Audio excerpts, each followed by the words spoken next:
Hi friends, నేను మీ lucky world. ఈరోజైతే మీకు బీరకాయ పచ్చడి ఎలా చేయాలో చూపిస్తున్నాను. ముందుగా వచ్చేసరికి బీరకాయలు, టమాటోస్, పచ్చిమిరకాయలని బాగా చిన్న చిన్న ముక్కలుగా అయితే కోసుకోవాలి. పచ్చిమిరకాయలను అలాగే వేసుకున్నా పర్లేదు. వాటిలో కొంచెం ఆయిల్ వేసుకొని, కొంచెం చింతపండు అయితే వేసుకొని మూత పెట్టుకొని బాగా మగ్గించుకోవాలండి. పొయ్యి మీద పెట్టుకొని మధ్య మధ్యలో తిప్పుతూ ఉండాలన్నమాట. ఎందుకంటే అడుగంటుతుంది కాబట్టి టమాటోస్లో ఉన్న గుజ్జు మొత్తం బయటకు వస్తుంది. ఇది ఒక 75% బాగా కుక్ అయ్యేంత వరకు కుక్ చేసుకోవాలి. టమాటోస్లో ఉన్న వాటర్ అంతా బయటకు వచ్చేసి ఇంకిపోవాలండి. చూపిస్తున్నాను చూడండి. మధ్య మధ్యలో అయితే మూత పెట్టుకుంటూ కలదిప్పుకుంటూ ఉండాలన్నమాట. ఇది కూడా చూసారు కదా ఎంత వాటర్ అయితే వచ్చేసిందో. మన పచ్చిమిరకాయలు, బీరకాయలు అయితే బాగా మగ్గిపోయాయి. టమాటోస్ ఇంకాసేపు మగ్గాలి కాబట్టి కొంచెం సేపు మూత పెట్టి అలాగే వదిలేద్దాము. చూసారు కదా, ఇప్పుడైతే ఆ వాటర్ అంతా ఇంకిపోయి చక్కగా అయితే మగ్గిపోయినాయి అనమాట.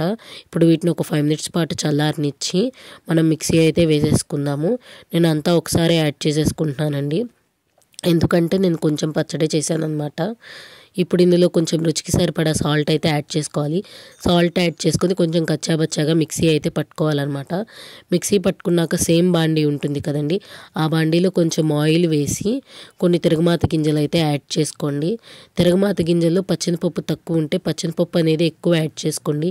ఎందుకంటే ఇలాంటి తాలింపుల్లో పచ్చెనపప్పు ఎక్కువ ఉంటే టేస్ట్ అనేది సూపర్ అంటే సూపర్ ఉంటుందన్నమాట.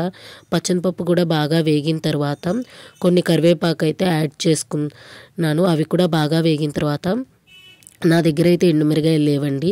మీ దగ్గర ఎండుమిరగాయలు ఉంటే యాడ్ చేసుకోండి.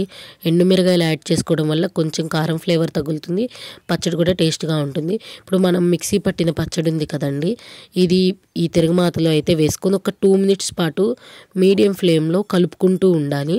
ఇంకా ఎక్కడన్నా పచ్చివాసన అలా ఉంటే మొత్తం పోతుందన్నమాట. ఈ నూనె కూడా పచ్చడికి బాగా పడుతుంది. చూసారు కదా, పచ్చడి చాలా అంటే చాలా సింపుల్, ఈజీగా క్విక్గా అయిపోయింది. ఇలా కాదు మేము రోట్లో వేసి దంచుకుంటాం అనుకునే వాళ్ళు కచ్చాబచ్చగా రోట్లో వేసుకొని ఇలా తాలింపు వేసుకుంటే సూపర్ అంటే సూపర్ ఉంటుంది. మీరు కూడా ఈ రెసిపీని ట్రై చేయండి. మన ఛానల్ని చూస్తూనే ఉండండి, సబ్స్క్రైబ్ చేసుకోండి. Thanks for watching.